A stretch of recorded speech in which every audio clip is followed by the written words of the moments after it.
नमस्कार, बहुत स्वागत है आपका। आप देख रहे हैं इंडिया वॉइस और मैं हूं आपके साथ आनंद विजय सिंह। मुद्दे की बात में आज हम चर्चा करेंगे जाति आधारित राजनीति की। देश तो आगे बढ़ रहा है, विकसित राष्ट्र का लक्ष्य भी सामने है। केंद्र से लेकर राज्य सरकारों की योजनाएं सबका साथ सबका विकास की नीति को ध्यान में रखकर बनाई जा रही हैं और उन्हें धरातल पर उतारने की कवायद भी चल रही है। लेकिन दूसरी तरफ जाति की राजनीति से पीछा नहीं छूट रहा है।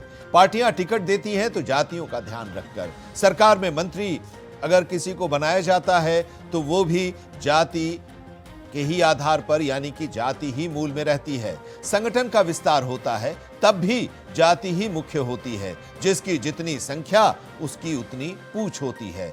और जब किसी जाति समूह को लगता है कि उनकी अनदेखी हो रही है तब वो दबाव की राजनीति शुरू करते हैं। देश के सबसे बड़े और राजनीतिक दृष्टि से सबसे महत्वपूर्ण राज्य उत्तर प्रदेश में मूर्तियों, पार्कों और स्मारकों के जरिए भी सियासत होती रही है। कांसीराम मायावती की मूर्तियां, राम मनोहर लोहिया जनेश्वर पार्क के माध्यम से अपने अपने वोटरों को साधने की पहले कोशिशें होती रहीं और अब इसी कड़ी में भारत रत्न अटल बिहारी वाजपेयी की जन्म जयंती के मौके पर प्रेरणा पार्क, राष्ट्रीय प्रेरणा पार्क का उद्घाटन हुआ। प्रधानमंत्री नरेंद्र मोदी ने पार्क में बने श्यामा प्रसाद मुखर्जी, पंडित दीनदयाल उपाध्याय और भारत रत्न अटल बिहारी वाजपेयी की मूर्तियों का अनावरण किया तो फिर से सियासत शुरू हो गई, क्योंकि इसको बीजेपी से नाराज ब्राह्मण समाज से जोड़कर देखा जा रहा है। उनको खुश करने के लिए इस जोड़कर भी देखा जा रहा है, क्योंकि पिछले दिनों लखनऊ में बीजेपी विधायक के घर पर ब्राह्मण विधायकों का जुटान हुआ था। सहभोज के नाम पर चर्चा चल पड़ी कि सरकार और पार्टी में अपनी अनदेखी से नाराज है ब्राह्मण समाज। इससे पहले यूपी के ठाकुर भी जो है विधायक, उन लोगों की भी बैठक हुई थी। तो ऐसे में सवाल ये उठता है कि क्या जातीय समीकरणों के बीच अब बीजेपी उलझ गई है? 2027 के लिए अब रणनीतियां बनाई जाने लगी हैं और उसमें जाति अपना दबाव बनाने की कोशिश करने भी लगी हैं। यूपी में जिस तरह से सभी जातियों और वर्गों के वोट से लगातार 2 बार से योगी आदित्यनाथ के नेतृत्व में भारतीय जनता पार्टी सत्ता में है, तो क्या अब यूपी में बीजेपी सभी जातियों को खुश नहीं कर पा रही है? क्या बीजेपी की राह कठिन होती जा रही है या सिर्फ ये एक शगुफा है विपक्ष का, इसका राजनीतिक फायदा उठाने के लिए? या फिर बीजेपी ने प्रेरणा पार्क के जरिए एक लंबी और बड़ी लकीर खींच दी है? आज चर्चा हम इसी पर करेंगे। 27 की तैयारी, कौन किस पर भारी। लेकिन उससे पहले आइए सुन लेते हैं इसको लेकर क्या पक्ष और विपक्ष की तरफ से बयान आ रहे हैं। फिर अपने मेहमानों के साथ हम इस पर चर्चा करेंगे। लोगों के माध्यम से ये जानकारी हुई कि उत्तर प्रदेश में ब्राह्मण विधायकों की बैठक हुई है और उसको जो है भोज का नाम दिया गया है। मीटिंग होना, अपने लोगों के साथ बैठना, ये अच्छी बात है। अपने मन के उद्गार निकाल लेना, एक दूसरे के प्रति जो है श्रद्धा का भाव प्रकट करना, ये अच्छी बात है, मैं इसको स्वागत करता हूँ। लेकिन उसके बाद जो है प्रदेश अध्यक्ष का बयान एक ब्राह्मण विधायकों को डरवाने के लिए आप ही के माध्यम से जानने को ये आया है कि ऐसे के मीटिंग को जो है हम आगे के दिनों में इसको हम बर्दाश्त नहीं करेंगे और इस पर हम कार्रवाई भी करेंगे। इस बात का यह उदाहरण है कि भारतीय जनता पार्टी में सब कुछ लोकतांत्रिक तरीके से नहीं चल रहा है। लेकिन अगर राजनीतिक परिप्रेक्ष्य देखा जाए तो ब्राह्मण विधायक अगर अपने दल से असंतुष्ट हैं, उनके अधिकारी नहीं सुन रहे हैं, अपने क्षेत्र का विकास नहीं करते हैं, तो उनकी जिम्मेदारी होती है कि नैतिक के आधार पर वो इस्तीफा दें। और समाजवादी पार्टी के हमारे नेता आदरणीय शिवपाल यादव जी ने इस बात का खुलासा कर दिया है कि अगर ब्राह्मण हमारे पास आएंगे और ब्राह्मण नेता हमारे पास आते हैं तो उनको पूर्ण रूप से उनको सम्मान दिया जाएगा और उनका जो है एडजस्टमेंट भी किया जाएगा। कहीं ना कहीं ये एक मैसेज देने का काम किया इन लोगों ने कि हम आपके लिए और समाज के लिए कर्तव्य होकर हम आवाज़ उठा रहे हैं, पर इससे काम नहीं चलेगा। इनको जिस तरीके से प्रदेश अध्यक्ष के द्वारा इन लोगों का अपमान किया गया, क्योंकि बाकी जातियों की मीटिंग हुई तो उस पर कोई नोटिस नहीं आई, कोई भी उस पर कोई कार्रवाई की बात नहीं की गई। आज ब्राह्मण समाज के लिए विशेष रूप से टारगेट करके कार्रवाई की बात हो रही है। मुझे लगता है कि निश्चित तौर से इस पर इन लोगों को मजबूत स्टैंड लेना चाहिए और निश्चित तौर से अपनी बात को खुलकर सामने कहना चाहिए जनता के बीच में। हम कांग्रेस पार्टी के लोग निश्चित तौर से अत्याचार अन्याय के खिलाफ। बीजेपी में कोई जात नहीं है, कोई धर्म की बात नहीं, कोई क्षेत्र की बात नहीं है। यहाँ कार्यकर्ता जी करके बुलाया जाता है। ये पाल जी हैं तो ये महेश जी हैं, ये न त्रिवेदी है न ये पाल है, ये प्रकाश जी हैं और ये महेश जी हैं। देखिए, बैठक तो करने का अधिकार है, बैठना।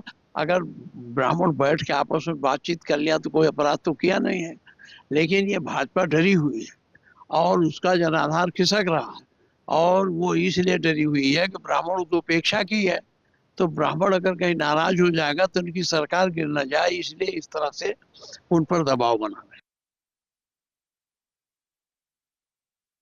फिर से शुरू हो गई है और चुनाव से पहले, चुनाव में अभी 1 साल बाकी है, लेकिन उससे पहले जिस तरह से एक दबाव की राजनीति शुरू हुई है, आज हम चर्चा इसी पर करने जा रहे हैं। जरा आप समझ लीजिए कि भारतीय जनता पार्टी के ब्राह्मण विधायकों की एक बैठक हुई 23 तारीख की रात में सहभोज के नाम पर, और उसमें ये कहा गया कि जो बाहर निकलकर बातें आई उसमें ये हुआ कि उन लोगों को लग रहा है कि उन्हें नज़रअंदाज किया जा रहा है, उनकी अहमियत कम होती जा रही है, इसलिए ज़रूरी है कि वो लोग अपनी अहमियत को जताएं।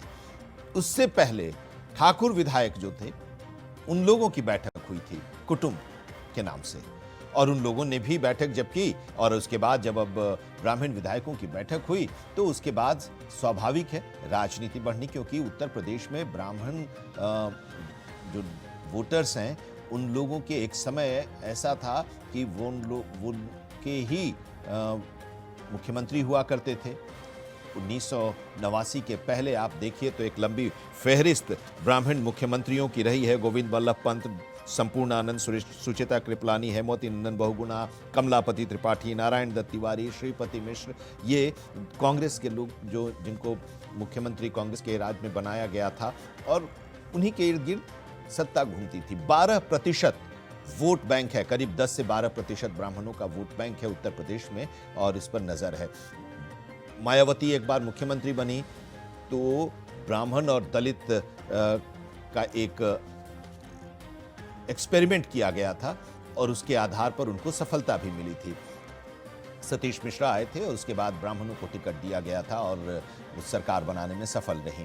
तो ये साबित किया है ब्राह्मणों ने कि वो जिधर जाते हैं सत्ता उन्हीं की होती है। भारतीय जनता पार्टी के साथ बड़ी संख्या में ब्राह्मण हैं, उनको सपोर्ट करते हैं और वो सत्ता में हैं, तो उनको लगा कि क्या उनके बिना भारतीय जनता पार्टी आगे बढ़ना चाहती है। तो बैठक उन लोगों ने की, लेकिन इस बैठक तक तो बात ठीक थी। बैठक के बाद एक चिट्ठी आती है, एक निर्देश आता है भारतीय जनता पार्टी के नए प्रदेश अध्यक्ष पंकज चौधरी के जरिए, और उन्होंने कहा कि यह अनुशासनहीनता माना जाएगा अगर आगे भी इस तरह की बैठकें होती हैं तो। उसके बाद से अब देखिए राजनीति भी शुरू हो गई। समाजवादी पार्टी की तरफ से तो शिवपाल यादव ने पहले ही कह दिया था कि आप हमारे पार्टी में आइए, हम आपको पूरा सम्मान देंगे। और अब उसके बाद अब देखिए कि अजय राय का भी बयान आ रहा है, माता प्रसाद पांडे का भी बयान आ रहा है। भारतीय जनता पार्टी कह रही है कि हम लोग तो जाति की राजनीति करते नहीं हैं, और भारतीय जनता पार्टी अब ऐसा लग रहा है कि जाति की राजनीति से या इस जो चक्र है इससे वो बाहर निकलना चाह रही, क्योंकि एक जाति को खुश करने पर दूसरी जाति अगर नाराज हो जाएगी तो इसका नुकसान भी उसे उठाना पड़ेगा। तो शायद अब भारतीय जनता पार्टी घिरती जा रही है।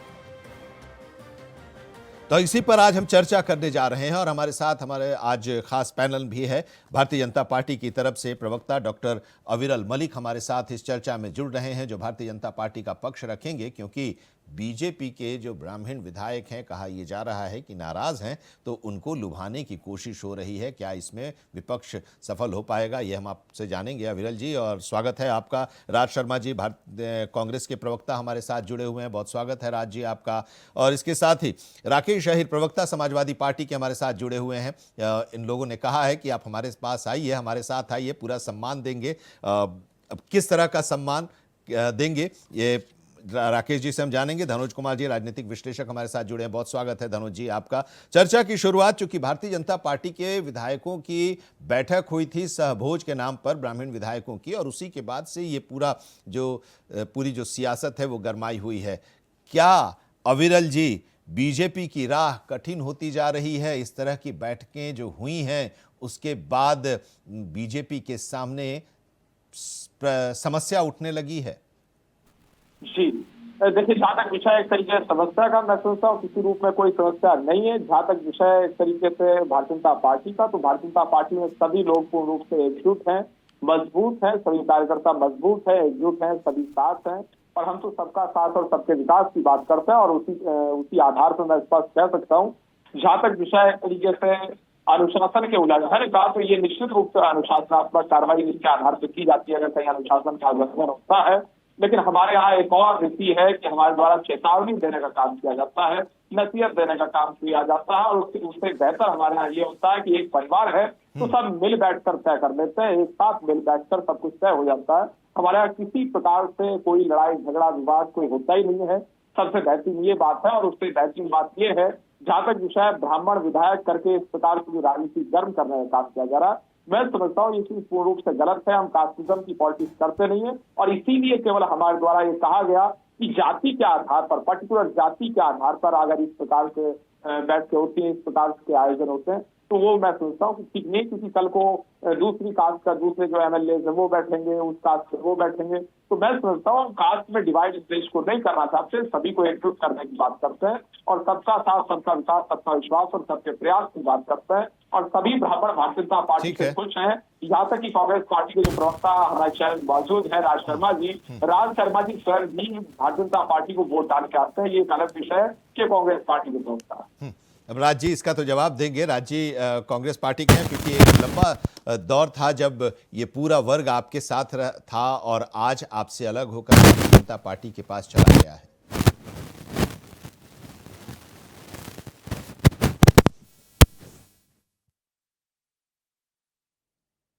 राज जी, हमें आप सुन पा रहे हैं? बड़ी बातें बोल रहे थे, हालांकि ये नाबालिग हैं, ये बहुत बड़ी बड़ी बात बोल रहे थे, हमारे पास कोई जात नहीं होती, लेकिन शायद ये भूल गए संवेदनशील मुद्दों पे ही हंसते हैं, यही नाबालिगपन है। मुझे सिर्फ इतना बताएं कि प्रधानमंत्री अपनी जात पिछड़ा जाति बताते हैं मंच से। इन्हीं के पार्टी के द्वारा बनाए हुए उपराष्ट्रपति अपने को जाट बताते हैं, और यहाँ पे ये बच्चा छोटा सा नाबालिग ये कह रहा है हम जात बिरादरी को नहीं मानते। ये इनका अपना मुद्दा होगा। मैं दो ही बातें कहना चाहता हूँ। भारतीय जनता पार्टी उनकी आपत्ति नहीं हो रही थी, लेकिन अगर पर्सनल अटैक आप करोगे, मैं भी पर्सनल अटैक कर सकता हूँ, बड़े सम्मान की दृष्टि से बात कर रहा था। हाँ, ये ठीक है, पर्सनल अटैक नहीं, आप उनकी बातों को काटिए। नाबालिग, बालिग, ये सब क्या, ये सब कहने की जरूरत नहीं है ना राज जी। कोई भी पर्सनल हैसियत से नहीं बैठा। I am not a Raj Sharma. अगर ये यहाँ पे अइबरुल मलिक है तो मैं नहीं जानता, but here I am a Congress party. हाँ, तो इसीलिए कि अब बालिग नाबालिग नहीं, बालिग नाबालिग नहीं, आप अपनी अपनी पार्टी को रिप्रेजेंट कर रहे हैं ना, तो उसी अंदाज से बात कीजिए। आप अपनी बात रखिए, वो अपनी बात रख रहे हैं। एक मिनट अविरल एक मिनट। हाँ, मैंने कहा नाबालिग हैं। नहीं, प्लीज देखिए राज जी आप इसको भटकाइए मत। आप सीनियर आदमी हैं, समझदार आदमी हैं, और उसके बाद भी इस तरह से ये नाबालिग और बालिग कहने की क्या जरूरत है? कह रहा हूँ भारतीय नहीं, ये कौन सा तरीका है? ये क्या ये टर्म आप इस्तेमाल करते हैं? क्यों आप इसको कह रहे हैं? अब उसके बाद आप पर कोई व्यक्तिगत आक्षेप होगा तो फिर आप कहिएगा। और ये क्या हमारा ही चैनल मिला है आप लोगों को आपस में एक दूसरे पर प्रहार करने के लिए? मेरी बात सुनिए, आपने पूछा ऐसा क्यों? क्योंकि भारतीय जनता पार्टी के सारे नेता कहते हैं ये देश 2014 के बाद आजाद हुआ। अगर ये समझते हैं, जैसे अइबरुल भी है, अइबरुल भी 2014 से पहले पैदा है, अगर ये समझते हैं 2014 के बाद, देखिए आपसे जो मैंने सवाल किया, आपसे मैंने जो सवाल किया, आप उसका जवाब नहीं देते राज जी। ये पता नहीं कांग्रेस के प्रवक्ताओं के साथ ऐसा क्यों है कि वो भटक जाते हैं। अच्छा मुझे नहीं आप समझ भटक क्यों जाते हैं, ये मुझे समझ में आपकी नहीं आता। भटकने की- आपसे मैंने भटकने की पूछा कि परिभाषा क्या वहां पर यूपी में जाति की राजनीति हो रही है, ब्राह्मणों को ऐसा लग रहा है कि वो वहां पर उपेक्षित हो रहे हैं, आपके साथ वो लोग पहले रहे हैं, आप उनको अपने साथ लाने की कोशिश कर रहे हैं, ये मेरा सवाल है। आप कहां से आनंद भाई, कहां जा मैं रहे आपको हैं? भी जवाब दे देता हूँ। हाँ, मेरा ही मैं जवाब दूसरा दीजिए ना, नंबर बता उनका देता जवाब हूँ। छोड़िए, वो आप- अपनी पार्टी ना, का ना, ना, आपको रखेंगे। जो जवाब चाहिए मैं उसका जवाब नहीं दूंगा। आप जो चाहोगे मैं उसका जवाब नहीं मैं दूंगा। आप ही मेरा आप ही मेरे सवाल मुंह में आपसे है। अपनी- एक और मेरी बात सुनिए हाँ। आनंद भाई, एक मिनट। जब एक शब्द के दो मुंह होते हैं, अर्थ बदल जाते हैं। आप मुझे नहीं, आप अपना क्वेश्चन सीखे, मैं आपको नहीं सिखाऊंगा। मुझे क्या जवाब देना है आप सिखाने की कोशिश ना करें। मैं सिर्फ एक बात कहता हूं, जात बिरादरी की बात यहाँ पे बैठा भारतीय जनता पार्टी का नाबालिग फिर वही आप बात कर रहे हैं। आखिर आप क्यों ये कर रहे हैं? जात बिरादरी की बात आप कर रहे हैं, आप कीजिए, लेकिन आप वो अपनी बात रख रहे हैं, आप अपनी बात रखिए ना। आप उसमें नाबालिग ये सोच कर आए हैं क्या कि आज हम इस चर्चा को होने नहीं देंगे? आपत्ति क्यों नहीं करी? नहीं नहीं नहीं, प्लीज प्लीज प्लीज, अगर आपको ये शब्द, इस तरह के शब्दों का इस्तेमाल करना है तो प्लीज आप चले जाइए, प्लीज। अगर आपको अगर सही ढंग से अपनी बात रखनी है तो आप रखिए, बिना व्यक्तिगत आक्षेप के। राज शर्मा जी, आपने क्या कहा? चले जाइए। आपने कहा इस तरह की भाषा, और व्यक्तिगत नहीं, प्लीज यहां नहीं, यहां नहीं, चले जाइए, यहां नहीं। आपने कहा ना हाँ, मुझे यहां नहीं रहना। नहीं, आप उस तरह की भाषा, मैं बार बार आपको कह रहा हूं कि आप वो इस्तेमाल मत कीजिए। आप नाबालिग क्यों नाबालिग बोल रहे हैं? क्यों आप किसी पर व्यक्तिगत प्रहार कर रहे हैं? क्या आप भारतीय ये व्यक्तिगत बैठे हैं? जब मैंने आपसे कह दिया मैं व्यक्तिगत नहीं हूं, नहीं तो आप व्यक्तिगत कर रहे हैं। आप किसको बोल रहे हैं? नहीं, प्लीज, आप नाम लेकर बोल रहे हैं और कह रहे हैं कि व्यक्तिगत नहीं बोल रहा हूं। अगर आप मुझे कह रहे चले जाइए, आज के बाद बुलाना मत। आपने बुलाया, thank you very much Raj Sharma, thank you very much हमारे साथ जुड़ने के लिए। बहुत है। एक ब्रेक के लिए यहां पर रुक रहे हैं, ब्रेक के बाद हम आते हैं, बाकी मेहमानों के साथ चर्चा करेंगे। अब देखते रहिए मुद्दे की बात। चर्चा हम कर रहे हैं 27 की तैयारी, कौन किस पर भारी।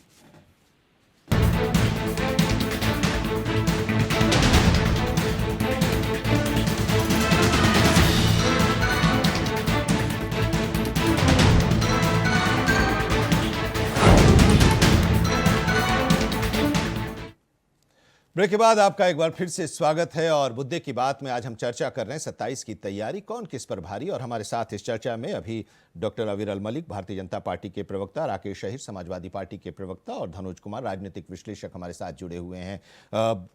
राकेश अहिर जी, 27 में विधानसभा का चुनाव है, लेकिन उससे पहले ही ये रणनीतियां बननी शुरू हो जाती हैं। पार्टी हमेशा तैयार रहती है, हर पार्टी चुनाव के लिए अपनी रणनीति बनाती रहती है। फिर एक बार जाति पर ही आधारित राजनीति की तरफ ये प्रदेश बढ़ रहा है। आनंद विजय जी, जाति आधारित ही सारे चीजें हो रहे हैं। आप अभी, मैं आपको एक हफ्ता पहले ले जाएंगे पूर्व में, तो भारतीय जनता पार्टी ने जाति के आधार पे प्रदेश अध्यक्ष पंकज चौधरी को बनाया और इस पे एक लंबी चौड़ी मीडिया में डिबेट हुई इस जाति पे। और ये आप भी देखते हैं कि प्रधानमंत्री जी सीना ठोक के कहते हैं मैं पिछड़ी जाति से आता हूं, और भारतीय जनता पार्टी कहती है कि मैं दलित राष्ट्रपति बनाया हूं, जाट उपराष्ट्रपति बनाया हूं। तो जाति की राजनीति आप और मैं खत्म नहीं कर सकते। और अभी मैंने अविरल जी को सुन रहा था, इन्होंने कहा कि जब ब्राह्मण बैठक हुआ तो पार्टी ने चेतावनी दी अनुशासनहीनता पे, और हमारी पार्टी देती है। मैं कहा जब कुटुंब बैठक ठाकुर समाज का हुआ तो आपके पार्टी चेतावनी क्यों नहीं दी? क्यों आप उस पे मौन हो गए? सवाल तो बनता है ना कि आप मौन हो गए। और एक बार ये भी कहे कि सबका साथ सबका विश्वास, हम कह रहे हैं सबका साथ तो लेकर साहब आप सरकार बना लिए। आप बताइए कि जब सबका विश्वास में लेकर अधिकार देना था तो पिछड़ा का आपने क्या अधिकार दिया? लेखपाल भर्ती प्रक्रिया में आपने पिछड़ा का 27% रिजर्वेशन नहीं दिए। आप अभी पशु डॉक्टरों की भर्ती निकाले, उसमें पिछड़ा को 0-0 कर दिया। पिछड़ा का हक मारी आप कर रहे हैं, और वोट लेने के लिए पिछड़ा का आप चेहरा दिखाएंगे, चेहरा बताएंगे, और पिछड़ा को आप जो है साथ लेंगे और सरकार बनाएंगे।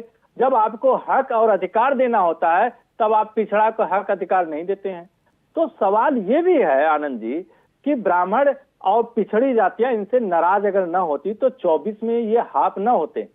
ये जानते हैं, समाज भी जानता है, उत्तर प्रदेश की जनता जान रही है कि किस तरीके से भारतीय जनता पार्टी लोगों के साथ छलाव किया है, लोगों को तो विश्वास ब्राह्मण में तो लेकर आपसे भी उनको नाराज है ना राकेश जी। हम कह रहे हैं कि ब्राह्मण अगर हमसे नाराज होता तो आप इनसे ज्यादा ब्राह्मण हमारे दल में है। कहा आप पता कर विधायकों के लीजिए। जो 52 विधायक हैं उसमें 46 तो उन्हीं लोगों के पास हैं। मैं कह रहा हूं कि सबसे ज्यादा अगर कोई ब्राह्मण लड़ाया तो समाजवादी पार्टी ने लड़ाया। आप देखिए, आंकड़ा निकाल के देखिए। लड़ाया लेकिन जीते उधर ही ना, 46 उनके हैं। नहीं, मैं कह रहा हूं 52 कि अभी अगर विधायक आनंद हैं, जी, उनमें से 46 उनके हैं। समाजवादी पार्टी ने तो भागीदारी सुनिश्चित किया हर जाति, हर समाज, हर बिरादरी का। 11 इतना सांसद में हारना 8 ये तो 11 जनता सांसद के में हाथ 8 में है, उन्हीं के जनता पास का हैं। निर्णय है, जनता ने जो निर्णय दिया उसको स्वीकार किया। मगर जो भागीदारी की बात होती है वो भागीदारी जो समाजवादी पार्टी ने दिया। अच्छा तो ठीक है, चाहे लेकिन एक लोकसभा चीज के आपने सदस्य- कही कि ब्राह्मणों के बारे में और फिर ब्राह्मण से पहले कुटुंब के बारे में भी आपने कही। ब्राह्मणों की जब बैठक हुई उसके बाद शिवपाल यादव आए और उन्होंने कहा कि आप हमारे पास आइए, हम आपको सम्मान देंगे। लेकिन कुटुंब में हुई बैठक जब हुई तो उस समय तो आपने ऑफर नहीं दिया उन्हें। मैं कह रहा हूं कि उस समय क्या भारतीय जनता पार्टी ने उन्हें हिम्मत दिखा के उनके संगठन ने चेतावनी और अनुशासनहीनता की नोटिस भेजी? आप बता दीजिए। अबरल मलिक भाई भी बैठे हैं, ये नहीं बता तो दें कि क्या ये अनुशासनहीनता के नोटिस पहले ही हिम्मत शिवपाल इनका यादव ने संगठन दे हिम्मत दिया था ना दिखाया? ऑफर। नहीं दिखाया। क्यों? ब्राह्मण ही कमजोर होने राकेश के जी। नाते या कमजोर जाति होने के नाते उनको नोटिस भेजा गया। राकेश जी, लेकिन शिवपाल जी ने तो जो ऑफर दिया वो तो पंकज चौधरी के निर्देश या धमकी या जो भी आप शब्द इस्तेमाल करें, जो चिट्ठी आई उसके पहले ही तो उन्होंने ऑफर दिया था। नहीं सर, आप इसको करेक्ट करिए। पहले नहीं, जब ये मीडिया में आया और अखबारों में छपा 23 आप तारीख बताइए को 23 तारीख की रात में ये बैठक हुई थी, 24 तारीख की सुबह में उनकी तरफ से बयान आया था, चिट्ठी तो आ जाई। हम कह रहे हैं कि चिट्ठी आ जाई, मगर हमने, हमारे नेता माननीय शिवपाल जी ने जो ऑफर दिया वो ऑफर क्या उनके सम्मान की बात कही? अगर वो हमारे साथ आएंगे उनका सम्मान होगा। और समाजवादी पार्टी हमेशा से हर जाति, हर मजहब, हर धर्म के सम्मान करती है। वो कोई पर्टिकुलर एक जाति पे वो नहीं निर्भर है कि एक जाति के लोग ही हमारे दल में है, हमारे दल में और कोई जाति का नहीं है। हमारे दल में ये नहीं है कि सबका साथ सबका विश्वास की बात करें, सबका साथ लेकर सत्ता में आए मगर सबके साथ विश्वासघात करे। ये भारतीय जनता पार्टी कर रही है कि सबका साथ तो लेती है मगर सबको विश्वासघात करती है। कौन इस सरकार से खुश है? हमको आप बता दीजिए। किसानों की आय दुगनी हो पाई क्या? नौजवानों को रोजगार मिल पाया क्या? महिलाओं आधी आबादी की हिस्सेदारी मिल पाई क्या? सड़क, महंगाई, बिजली कितनी महंगी हो गई है उत्तर प्रदेश में? महाराष्ट्र से ज्यादा महंगी उत्तर प्रदेश में बिजली है। आप सोचिए, कल्पना करिए, ये किस मुद्दे पे जो है ये कह दे कि यही मुद्दा हम जो कहे थे अपने मैनिफेस्टो में ये मैं पूरा किया उत्तर प्रदेश की जनता के साथ। ये हर मुद्दे को फेल है। इनका एक मुद्दा कोई नहीं है इनके पास कि एक मुद्दे पे ये चलें। ठीक है, आते हैं आपके पास, जरा धनुष जी के पास चलते हैं। धनुष जी जरा आप बताइए कि जो जातीय समीकरण है, क्या इस जातीय समीकरण के बीच में बीजेपी फंसती हुई दिखाई दे रही है? पहले कुटुंब और फिर सहभोज और फिर उसके बाद वो पंकज चौधरी प्रदेश अध्यक्ष का कहना कि अनुशासनात्मक कार्रवाई होगी अगर फिर से इस तरह की बैठकें होती हैं तो जाति के आधार पर। नमस्कार, मेरी आवाज आ रही है आपको? जी हाँ धनुष जी आ रही। आपको भी नमस्कार, जो भी इंडिया वॉइस के पाठक उनको भी नमस्कार, अपने को पैनलिस्ट को। 2 लाइन से शुरुआत करता हूँ। आज मुद्दा आपने बहुत अच्छा लाया, लेकिन शुरुआत में ही ऐसा हो गया कि हमारा एक साथी, जिनको आपने भी एकदम से जाने के लिए कह दिए। हालांकि संयम रखना बहुत जरूरी है। राजनीति संयम का ही दूसरा नाम है। जो संयम रखते हैं वो राजनीति में सफल होते हैं। 2 लाइन से शुरुआत करूंगा। देश के लिए जिए जो वही इंसान है महान। देश के लिए जिए जो वही इंसान है महान। माटी से जुड़ा जिसने वही है सच्चा इंसान। देखिए, उत्तर प्रदेश की गाथा, अगर पॉलिटिकल गाथा करेंगे, और एक बात मैं बता दूं, जाति एक नेता किसी भी दल का मुझे बता दीजिए जो बिना जात पात की राजनीति करता, कोई भी नेता पूरे भारत में ऐसा आज तक कोई नेता पैदा ही नहीं लिया जो यह कह दे कि मेरी जाति नहीं है। क्योंकि मैं अपने उम्र में और लगभग लाखों डिबेट बैठ चुका हूं, लाखों क्या आप समझ लिए, बहुत सारे डिबेट में बैठा, बहुत सारे नेता के चरित्र को मैं पढ़ा, किसी नेता का चरित्र जाति विहीन नहीं है। सब के सब नेता आप देखिए जाति को लेकर चलो, इस पे बहस करना मुझे अच्छा नहीं लगेगा। कारण हर आदमी जब जन्म लेता है तो उसका नामांकन होता है, उसी तरह जब पार्टी बनती है उस पार्टी का नामांकन होता है और उस पार्टी का आधार लेकर चलता है। इसलिए लेकिन उत्तर प्रदेश की जो बात हो रही है, आजकल उत्तर प्रदेश माटी से जुड़ा हुआ, जैसे कहते थे स्वर्गीय मुलायम सिंह यादव, उनको भी धरती पुत्र कहते थे, वो भी कद से छोटे थे लेकिन जो राजनीति की लोकप्रियता उसकी हिमालय के जैसा हाई था और कई गठबंधन में जाकर उन्होंने राजनीति की, जबकि उनके राजनीतिक गुरु बहुत ही अच्छे इंसान स्वर्गीय चौधरी चरण सिंह जी, उनके राजनीतिक गुरु, लेकिन उन्होंने अपने गुरु को क्या दिया ये तो उत्तर प्रदेश के लोगों से पूछ लीजिए आप। अभी राकेश अहीर जी बैठे हुए हैं, नाम में ही अहीर है, आप समझ लीजिए। मेरा जब तक मैं अपना जाति नहीं बताऊंगा आप नहीं पकड़ पाओ, के तौर पर बैठा हूं, एक पत्रकार का काम है। उत्तर प्रदेश में गुफ्तगू हुई और उस गुफ्तगू को कलह कर दिया। गुफ्तगू उसी पर मैं 2 लाइन कह देता हूं। गुफ्तगू हुई पहल के लिए, गुफ्तगू हुई ब्राह्मण एमएलए और विपक्ष कहते हैं कि यह मसला है कलह के लिए, तो यह कलह के लिए नहीं है।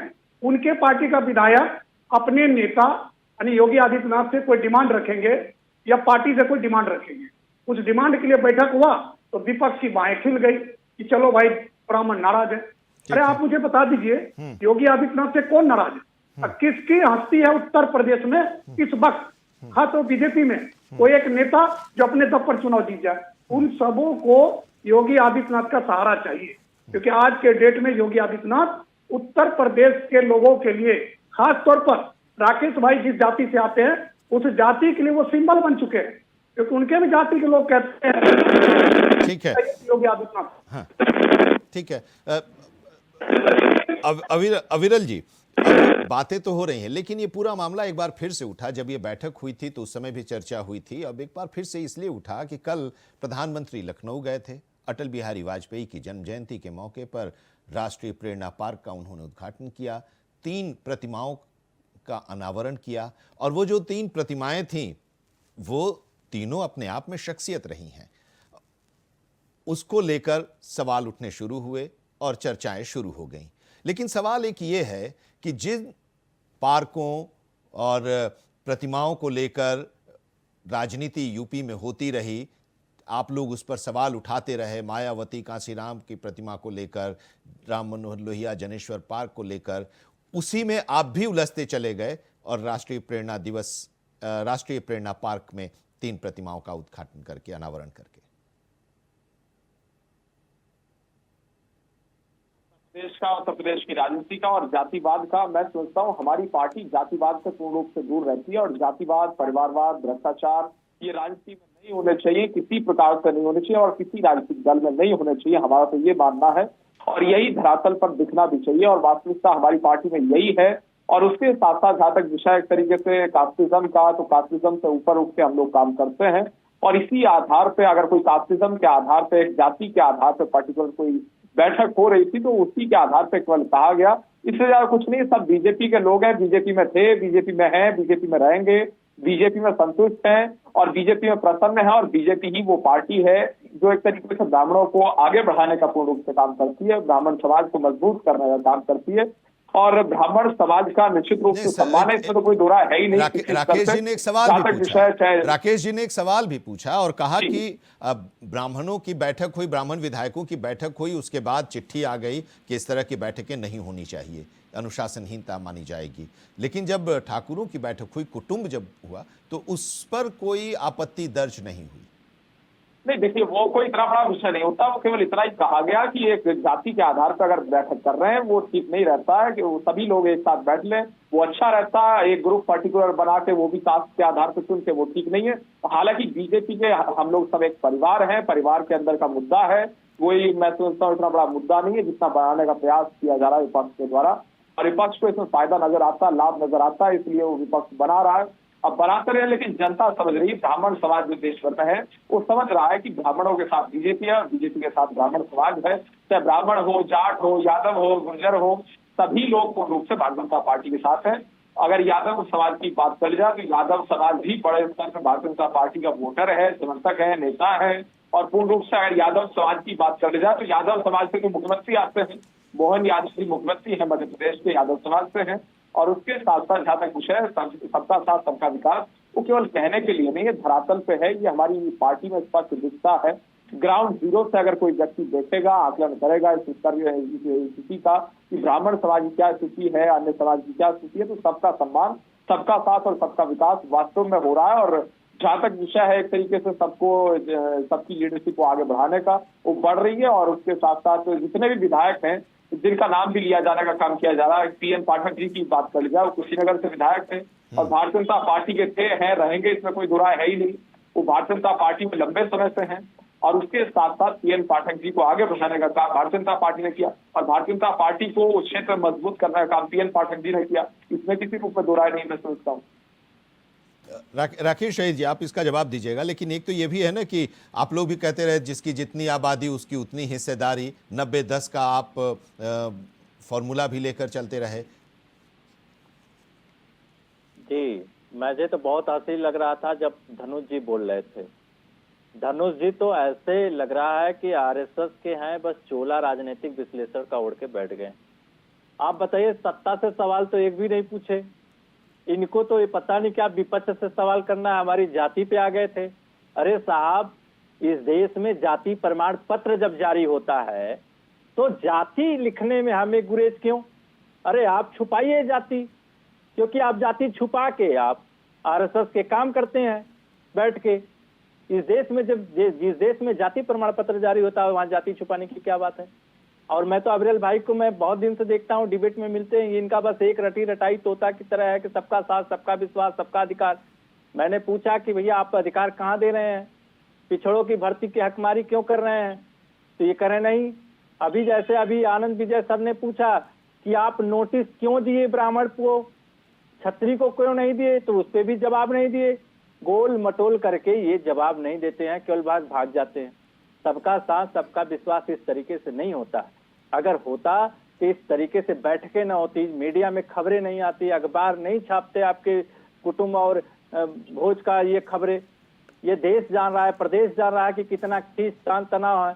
मैं तो कह रहा हूँ उत्तर प्रदेश में वो 3 मूर्ति लगी, चलिए ठीक है, वो आपके विचारधारा के नेता थे, लगाए, अच्छी बात है। मगर आप कल्याण सिंह को क्यों छोड़ दिए, जिन्होंने राम आंदोलन को इतनी गति दिया?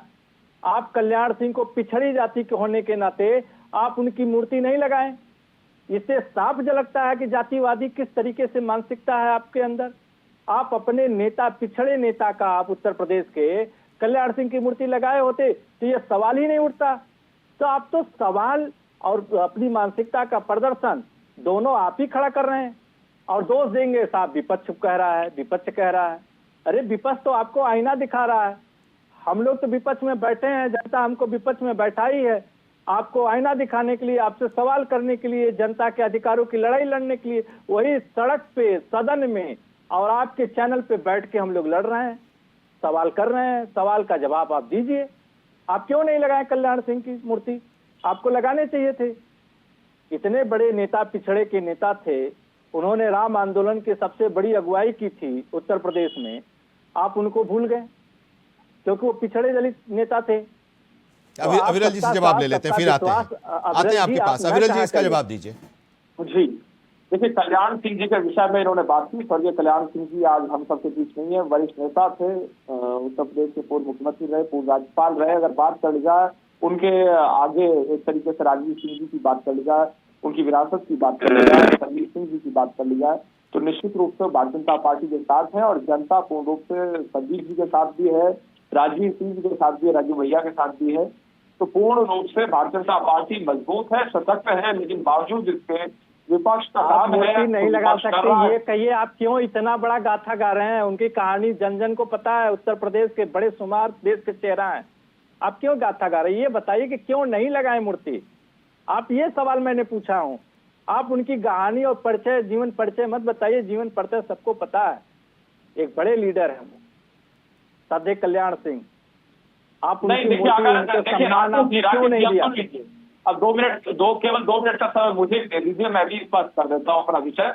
अगर समाजवादी पार्टी की बात कर लिया तो समाजवादी पार्टी के एक तरीके से मेन नेता रहे नेताजी स्वर्गीय मुलायम सिंह यादव जी, उनकी विचारधारा क्या थी वो सबको मालूम है। नेताजी स्पष्ट रूप से नेहरू जी के सबसे बड़े मुखर विरोधी थे, इस चीज को आपको याद रखना पड़ेगा। और नेहरू जी की रक्षा नीति की बात कर जाए, नेहरू जी की देश नीति की बात कर जाए, अविरल, आप भी भटक रहे हैं। और उसके साथ साथ इस चीज को भी आपको याद रखना पड़ेगा। न करे, श्रद्धेय नेताजी की क्या कद थी, आप भी ये भटक पूरा रहे हैं देश अविरल। जानता है। उनका सवाल है कि क्या अरे आप टालने के लिए आप कह दीजिए ना, आप कह दीजिए कि अगली जगह कहीं लगा देंगे। यही तो कहीं और किसी और जगह पर कल्याण सिंह जी की मूर्ति लगेगी। खैर, लेकिन एक चीज ये बताइए, क्या ब्राह्मणों को नजरअंदाज सही में भारतीय जनता पार्टी में किया जा रहा है क्या? अगर कोई कांग्रेस विरोधी होगा वही लोहियावादी हो सकता है। लोहिया जी का पूरा जीवन यदि रहा तो कांग्रेस विरोध के आधार पर रहा, इस चीज को याद रखना पड़ेगा। और आज समाजवादी पार्टी ने गठबंधन कर दिया कांग्रेस। लोहिया पार्क बना के लोहिया को सम्मान हमने दिया है, को आपने नहीं दिया है। पार्क बनाना अलग विषय हो गया, लेकिन कांग्रेस विरोध करना अलग विषय हो गया, उनके पच्चीनों पे चलना अलग विषय हो गया। जेपी मेमोरियल बनाया, जेपी को भी हमने महत्व दिया और उनको सम्मान देने का काम लखनऊ में किया, जिसको आप नजरबंद कर दिए। श्रद्धांजलि देने नहीं जाने देते हैं, रोक लगा लेते हैं, पुलिस की तैनाती कर देते हैं, ये आप करते हैं। हम लोग तो हर महापुरुषों का सम्मान करते हैं। आपने मूर्ति लगाया, बहुत अच्छी बात है, मगर प्रश्न ये उठता है कि पिछड़े नेता थे कल्याण सिंह को भी स्थान और सम्मान देना चाहिए था। लेकिन एक सवाल ये, राकेश जी, ये सवाल आपने कभी कांग्रेस से पूछा कि 1989 तक जब मुलायम जी चीफ मिनिस्टर बने, उसके बाद से तो खैर अलग राजनीति शुरू हो गई, उसके पहले तक कांग्रेस के जितने मुख्यमंत्री रहे हैं, कांग्रेस के जितने मुख्यमंत्री रहे हैं, उसमें से एक को छोड़कर बाकी कोई ऐसा नहीं था जो कि पिछड़ी जाति का रहा हो, और वो एक नाम चंद्रभानु गुप्त का था। और कांग्रेस सबसे ज्यादा बात करती है, आप उसके साथ हैं, जुड़े हुए हैं, उस गठबंधन में हैं, साथ मिलकर चुनाव लड़ते हैं। ठीक है सर, ये विषय जो है ये कांग्रेस के प्रवक्ता बताते, मगर वो तो नाराज हो गए। मैं इसलिए कह रहा हूं कि आप उनके साथ हैं, तो ये सवाल ये भी उठ रहा है ना कि उन लोगों वो लोग इस तरह की बात करते हैं, उनके साथ आप भी, आप पिछड़ों की राजनीति करते हैं, लेकिन वो भी बात करते हैं पिछड़ों की आज, जो कि चंद्रभानु गुप्त को कुछ समय के लिए सीएम बनाया, उसके बाद और आज मुसलमान की सबसे ज्यादा बुराई करते हैं। मुस्लिम लीग से मिलकर समर्थन लेकर ये सरकार बनाए थे। ये किससे जम्मू कश्मीर में सरकार बनाए थे आप भी जानते हैं। तो ये विचारधारा के लोग कहां से हैं? ये तो किसी से सरकार बना लेंगे, बस सरकार बननी चाहिए। हम लोग कांग्रेस से हैं, मगर हमारे जब जब मौका मिला तब तक हम लोग जो जितने भी महापुरुष हैं उनको सम्मान देने का काम किया, और वो दिखता भी है। आप बताइए कि अटल बिहारी वाजपेयी, श्रद्धेय अटल बिहारी वाजपेयी जी का गांव है, अटल बिहारी वाजपेयी जी का गांव है पैतृक आवास बटेश्वर में। आज आप भी देखे होंगे कि बटेश्वर में जहां पैतृक आवास था श्रद्धेय अटल बिहारी वाजपेयी जी का, वो किस हालात में है। भारतीय जनता पार्टी तो बात करती है, क्या वहां एम्स नहीं बना सकते? इतने बड़े नेता थे इनके विचारधारा के इतने बड़े पौध थे, क्या उनके आवास को सुंदरीकरण नहीं बना सकते? उस गांव पे कुछ ऐसा नहीं कर सकते जिससे श्रद्धेय अटल बिहारी के नाम पे? ये कुछ नहीं करते। ये सिर्फ आप पे हम पे अंगुली उठा सकते हैं। हम तो कह रहे हैं, आप सर मौका आपको मिला है, आपको बड़े नेता थे, आप काम करिए। आप हमारे कामों पे आप उनका नामकरण रख देंगे। इकाना स्टेडियम समाजवादी सरकार में माननीय अखिलेश यादव जी बनाए, आप उनका नाम रख दिए। लोक भवन में आप उनको स्थान दे दिए। आप उनके गांव में भी तो कुछ करिए, जिससे एक लोगों में लगे कि हाँ, इसी गांव से निकल के अटल बिहारी जी ने इतना बड़ा भारतीय जनता पार्टी को सींचा, और उस दौर में सींचा जब ऑक्सीजन और वेंटिलेटर पे थी भारतीय जनता पार्टी। तो वहां काम करने की जरूरत, वहां क्यों नहीं कर रहे हैं? धनोज जी, मूर्तियों पार्कों की राजनीति जो चली आ रही थी वो एक बार फिर से शुरू हो गई है। देखिए, इसको समझने कई बार हमारे साथ डिबेट में बैठे हैं, और कांग्रेस अभी आपने भी उसको भगा दिया पर्सनल अटैक के लिए। तो तर्क वितर्क की ये समझ ही नहीं पाए कि ये 3 मूर्ति क्यों लगे वहां। एक गंदी बस्ती आज वहां स्वर्ग बन गया है, इनको मालूम ही नहीं है। लखनऊ घूमते तब ना ये आपको पता है, ये हिंदू राष्ट्र का आधारशिला रखा गया है। ये 3 मूर्ति, ये जो सदे अटल बिहारी वाजपेयी जी, श्यामा प्रसाद मुखर्जी जी, दीनदयाल उपाध्याय जी, इनको जरा समझना पड़ेगा। इनके पेट में दर्द इसीलिए तो है क्योंकि इनको इसलिए दर्द हो रहा है। अभी ये दुआई दे रहे थे करदी अटल जी के गांव का, अरे वो उनका कर्म स्थल है भाई। उत्तर प्रदेश में किसी भी नेता का वहां पर क्यों आधार रखा गया? इनको जरा सोचना चाहिए कि वो हिंदू राष्ट्र का आधारशिला समझ लीजिए आप। जिस हिंदू राष्ट्र का इन्होंने परिचय बोला कि भाई भाजपा वाले कहते हैं हिंदू राष्ट्र बनाएंगे, वो शुरुआत हो चुकी उत्तर प्रदेश से। उत्तर प्रदेश 2027 में इस बार विपक्ष विहीन होने वाला है, क्योंकि सबको ये बात पता है कि जो भी, मान लीजिए मैं थोड़ा सा उदाहरण के तौर पर समझाता आपको कि मान लीजिए हमारे मान के चलिए समाजवादी। अब ये सवाल फिर उठेगा कि आप कह रहे हैं कि उत्तर प्रदेश विपक्ष विहीन होने वाला है।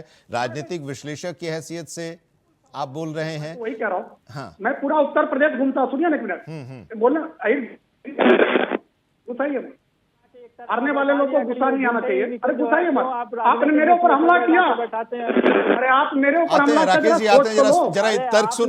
राकेश जी इनका तर्क सुन लेते हैं, फिर आपके पास आते हैं। बीजेपी कर रही है भाई, हिंदू कर रही है, हिंदू राष्ट्र कर रही है पूरा। राकेश जी इनका तर्क सुन लेते हैं, फिर आपके पास आते हैं, आप जवाब दीजिएगा। हाँ बोलिए धनुष जी, आप अपनी बात बोलिए। आपने मुझे बोला कि आरएसएस के चोला पहन के क्या पूरा अहीर जाति, अरे क्या पूरा अहीर जाति उत्तर प्रदेश में समाजवादी पार्टी को फॉलो करती है?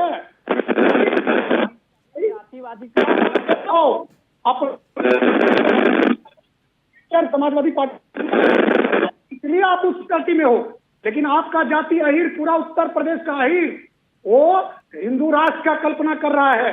क्योंकि अहीर को सबसे ज्यादा तकलीफ कहाँ होती है आपको मालूम है? किस बात का तकलीफ हो रही है? जिसका आप वकालत कर रहे हो वही उसका ज्यादा शोषण करते हैं। उत्तर प्रदेश में ये जो 3 मूर्ति है, ये सम्मानित नेता की मूर्ति। ये तो उस पे ये सवाल भी नहीं उठा रहे हैं। उस पे ये सवाल भी उन्होंने नहीं उठाया धनुष जी। इन्होंने उन तीनों लोगों पर सवाल नहीं उठाया। उन्होंने कहा कि उसमें अगर कल्याण सिंह की मूर्ति आ जाती तो एक संदेश निकलता। आनंद जी, इन्होंने कल्याण सिंह जी का दर्द बयां किया ना। ये कल्याण सिंह, मैं इसलिए जाति से आता हूँ और उन्होंने पिछड़ी जाति की वजह से आपने स्थान नहीं दिया। भैया राकेश अहीर जी, मैं बोलने तो दीजिए मुझे। आप कल्याण सिंह के समय में क्यों नहीं आप कल्याण सिंह की पार्टी को ज्वाइन करके, अगर आपको इतना ही हमदर्दी था? नहीं, कल्याण सिंह के साथ इनका गठबंधन भी था जब बीजेपी से अलग हुए थे। कर नहीं सकते, आपको दूसरे के घर में झांकते हो। दल में भी आए थे, आपको ये नहीं पता? आए थे ना भैया, आए थे आप इसीलिए आए थे के साथ जो है भेद। अरे बोलने तो दो भैया, आप यही तो नहीं समझ पाओगे। आप ये नहीं समझ पाओगे आरएसएस का नीति नहीं समझ पाओगे आप, क्योंकि आप आरएसएस से बहुत दूर हो ना। आप आरएसएस का नीति नहीं समझ पाओगे। आपके दल में थे और यही उनकी गलती थी। मुझे पता है। अरे कल्याण सिंह जी अगर एक जगह टिके रहते, आज कल्याण सिंह का भी वहां लगता मूर्ति। भाई साहब, मैं देवाकी से बोल रहा हूँ, कल्याण सिंह भी अगर एक जगह टिके रहते, आज कल्याण सिंह की भी मूर्ति वहां लगती। वो 3 राष्ट्र का आधारशिला है। इसलिए नहीं लगा। उत्तर प्रदेश 2027 में विपक्ष विहीन होने वाला है। एक भी, अब वो तो छोड़िए, वो तो जनता फैसला करेगी ना कि कौन सत्ता में आएगा, कौन नहीं आएगा, कौन जीतेगा, कौन हारेगा। अभी तो समय है। अभी से ही ये तो आप राजनीतिक दल वाली बात कहने लगे कि हाँ, जो भारतीय जनता पार्टी को कहना चाहिए, अविरल को कहना चाहिए या राकेश जी को कहना चाहिए कि बीजेपी विहीन हो जाएगी या विपक्ष विहीन हो जाएगा। आप कह रहे मुझे बोलना नहीं चाहिए। ये व्यक्ति मुझे आरएसएस का चोला पहन के बैठे, मुझे कहना चाहिए तो मुझे सनातनी कहना चाहिए, हिंदू कहना चाहिए। कवर करने ये व्यक्ति मुझ पर क्या आरोप लगाए कि मैं आरएसएस का चोला पहन के बैठता हूँ। अरे भैया, मैं पत्रकार हूँ, देश का जाना माना पत्रकार है। मेरे विश्लेषण को फॉलो करते हैं जो लोग। नहीं, उनकी अपनी राय हो सकती है ना राकेश जी। राकेश जी, मूलाधारी हैं, उनकी आप अपनी पता राय है हो नहीं। सकती है ना। अब अब वो देखिए, राय ये नकली इनसे अविरल समाजवादी, से न ये मेल नकली खाए, आपसे समाजवादी न है मेल ये। खाए, वो अलग चीज है। ये नकली समाजवादी वो है। सुन लेते हैं, वो उसके बाद आप जवाब दीजिए। आप जवाब अपनी बारी दीजिए। में बोले ना, बीच में टपक पड़े। नकली असली का फर्क। अरे भैया, असली तो आप होते तो बोलते ना भैया। समाजवादी का मतलब समझते हो आप, हमें समझाओगे? समाजवाद का मतलब हमें समझाओगे कि आप सर्टिफिकेट बांटेंगे। क्या अखिलेश यादव धोती पहनते हैं क्या? अखिलेश यादव धोती पहनते हैं क्या? पहनते हैं तो क्या आप अखिलेश यादव धोती पहनते हैं? पहनावा मुझे पर क्यों समझाओ जा रहे हैं समाजवाद। धनुष जी मुझे मत पहनावा पर समझाओ। क्यों? आप तो अखिलेश- अरे आप अखिलेश यादव को धोती एक पहनने के लिए बोलो। सीनियर पहले बोलो, जर्नलिस्ट समाजवाद को हैं। ग्रहण आप अपने करें। तर्कों के आधार पर अपनी बात रखिए। अब और मैं कौन इसने क्या मुझे पहनता कहा है, कि कौन आप नहीं आरएसएस का पहनता। चोला पहन रखे हो। आप मुझे जाति पे मेरे हमले किए। इनको आरएसएस से इतनी तकलीफ क्यों है भाई? मैं पूछ रहा हूँ, इनको आरएसएस से इतनी तकलीफ क्यों है? योगदान क्या बताइए। क्या ये कहाँ से आए हैं? ये हिंदुस्तान नहीं है? इसको आरएसएस से इतनी तकलीफ, इतना जहर हिंदुओं के प्रति इसके अंदर किसने भरा भाई? अखिलेश यादव का पर्सनल कोचिंग करता है ये।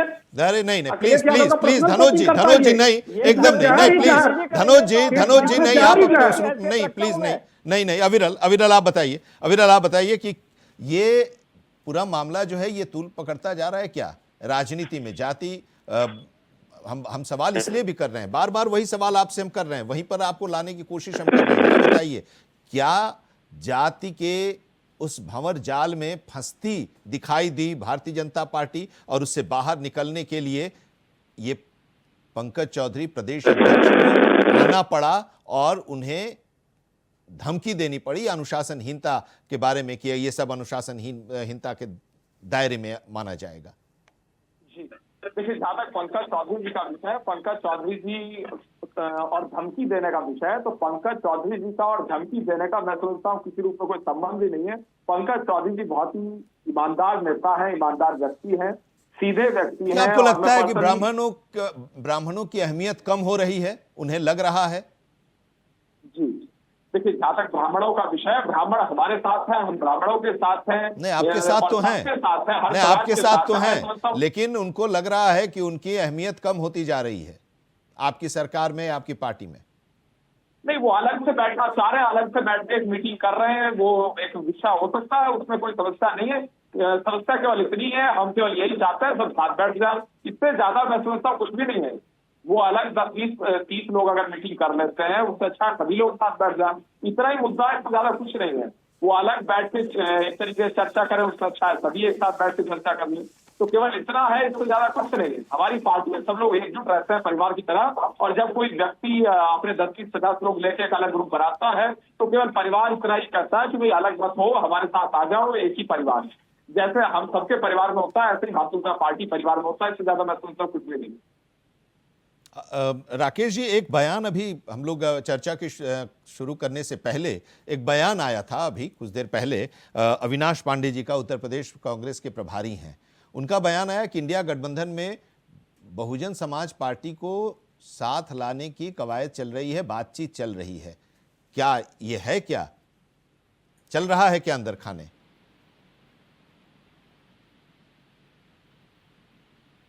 सर आपका आ नहीं रहा। मेरा सवाल एक ये है कि हम लोग इस चर्चा के पहले की बात कर रहे हैं कि एक बयान आया था अविनाश पांडे का, यूपी के जो कांग्रेस प्रभारी हैं, कि इंडिया गठबंधन में मायावती और उनकी पार्टी को लाने की कवायद चल रही है, बातचीत चल रही है। देखिए साहब, अगर ये कांग्रेस पार्टी के नेता ने अगर ये बयान दिया है तो कांग्रेस पार्टी का वो पक्ष वो जाने। कांग्रेस पार्टी अपनी विचारधारा है, उनका काम करने का तौर तरीका अलग है, और समाजवादी पार्टी का काम करने का नजरिया और तौर तरीका अलग। तो उस विषय पे हमें कुछ नहीं कहना है, क्योंकि वह हमारा विषय नहीं है। नहीं, क्या ऐसा लग रहा है क्या कि कांग्रेस समाजवादी पार्टी से दूरी बनाना चाहती है और बीएसपी को लाने की कोशिश कर रही है? आप उनको उतना महत्व नहीं दे रहे, आप उनको उतना महत्व नहीं दे रहे हैं? देखिए सर, अभी तो ऐसा कोई बात अभी तक नहीं निकल के आया है सामने। अगर ऐसा कोई जब बात होगा, शीर्ष नेतृत्व बैठेंगे, उस पर चर्चा होगी और आप लोग भी जानेंगे, आप लोगों को भी बुलाया जाएगा और बताया जाएगा। और ऐसी अगर नाराजगी होती तो अभी समाजवादी पार्टी ने 24 में हम लोग मिल के लड़े और रिजल्ट भी अच्छा आया, उनके भी 6 सांसद हुए। तो ऐसा कोई है नहीं। कोई अगर उनके प्रभारी कह रहे हैं इस तरीके से बात की बसपा भी आएगी, तो उनकी रणनीति होगी।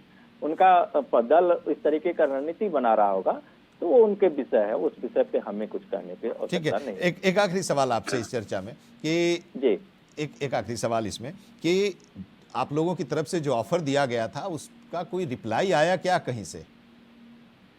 अभी तो सर इस तरीके से, जिस तरीके से हमारे पार्टी के आदरणीय शिवपाल जी ने कहा प्रेस में, और अभी जो भी अगर होगा, अगर इस तरीके से कोई अगर ऐसी बातें आएंगी तो सबसे पहले तो आपको ही पता चलेगा, मीडिया बंधु को ही पता चलेगा। तो अभी ऐसा कुछ है नहीं। पता तो तब चलेगा ना जब हो जाएगी बात, तब पहले कहाँ बात, पहले तो आप लोग उसको नकारते रहते हैं। नहीं सर, बात है, आज कुछ कह के जाइए, आज कुछ कह के ही जाइए राकेश जी। देखिए सर, अगर बात होगा तो मैं कह रहा हूँ सबसे पहले इंडिया वॉइस पता चलेगी और हम आपके चैनल पे पुनः फिर बैठ के बताएंगे। हालांकि ये तो आपको भी जानते हैं कि आप वरिष्ठ पत्रकार हैं कि भारतीय जनता पार्टी से हर जाति के नेता और हर जाति के लोग नाराज हैं। अभी विनय वर्मा अपना दल के विधायक हैं। आपने देखा होगा कि मुख्यमंत्री जी के एक नेपाली नागरिक कुणाल शाह किस तरीके से जांच कराया, किस तरीके से उन्होंने गृह मंत्री जी और प्रधानमंत्री जी को चिट्ठी लिखा कि हमारे जान का खतरा है। आप अंदाजा लगा सकते हैं कि कितना मतभेद भारतीय जनता पार्टी में है। इनके सहयोगी विधायक जब अपनी जान का गुहार लगा रहे हैं तो इसी बात से आप अंदाजा लगा सकते हैं कि ब्राह्मण को कितना उत्पीड़न किया जा रहा है, कितना अपमानित किया जा रहा है। ये बात पूरे उत्तर प्रदेश में किसी से छुपी भी नहीं है।